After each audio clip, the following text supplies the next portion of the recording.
أعوذ بالله من الشيطان الرجيم.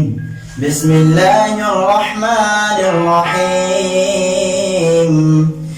كلا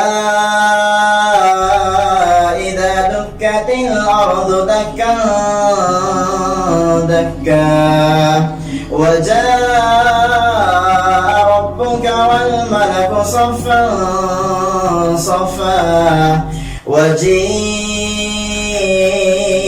يومئذ بجهنم يومئذ يتذكر الإنسان وأنى له الذكرى يقول يا ليتني قدمت لحياتي فيومئذ لا يعذب عذابه أحد ولا يوثق وثاقه أحد.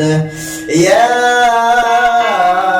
أيتها النفس المطمئنة ارجعي إلى ربك راضية مرضية فادخلي في عبادي وادخلي جنتي.